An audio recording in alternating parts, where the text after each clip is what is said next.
I'm at Spring Harvest, the largest gathering of Christians in the UK. It happens every year at Butlins camps, and I am at Butlins in Skegness, sunny Skegness at the moment. It's really quite pleasant. And it's been a good week. There's been some fantastic teaching.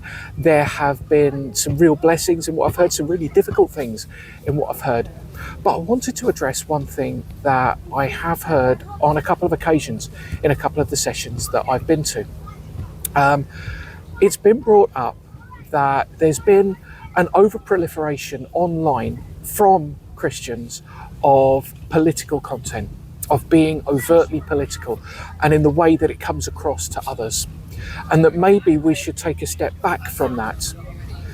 And I've noticed that the people who have said that are people like me, straight, white, cisgendered men, people who do enjoy a degree of privilege in our society here in the United Kingdom, across Europe and across the Western world.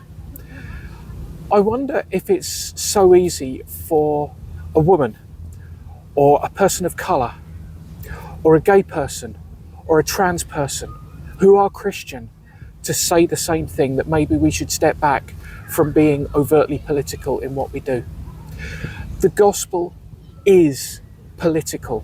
It is inherently political, and it has to be, because politics goes into every single facet of our lives, and the gospel is interested in every single facet of our life. And one of the things that really speaks to me is that Jesus himself went into a synagogue, opened up the scroll of Isaiah, and read that wonderful passage, "The Spirit of the Sovereign Lord is upon me, because he has sent me to proclaim freedom for the captives, good news for the poor, sight for the blind." And then he said that this has been fulfilled in your hearing. This is what he came to do. If that isn't political, I don't know what is. So when we see systems of oppression, when we see politicians, the media, people online, people in our everyday lives coming out with things that are political but are oppressive, but are tearing others down, but are making sure that the lives of those whom they disagree with are made miserable, we need to do something about that. We need to speak out about that. And sometimes there is going to be a righteous anger in that. There is no way that we can possibly avoid that. Jesus Christ came for all. He came for you. He came for me. He came for every single person on this earth. Whether it is a person who you agree with politically, who you agree with in terms of their gender identity, in terms of their sexuality, in terms of their legality in their position in your country, in terms of who they vote for, or indeed what they do for a living. He came for each one of us, and he came to set each of us free from the things that hold us captives. And when we find ourselves in a position to speak on behalf of those who do not have a voice, or speak on behalf of those whose voices are derided and whose voices are ignored and not listened to, we need to take that. As Christians, it is our duty. Yes, we need to be careful how we do it.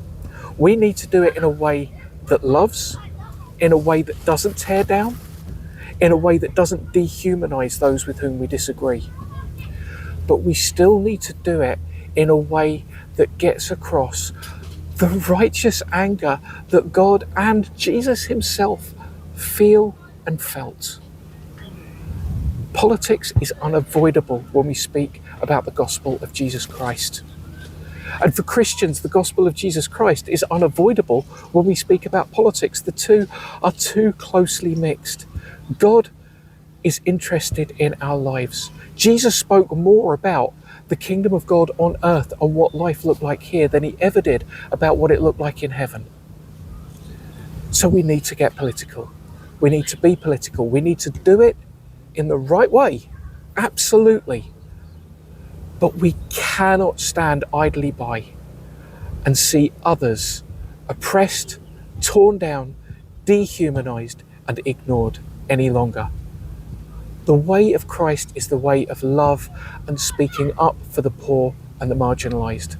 So we need to do that, all of us, at all times. God bless.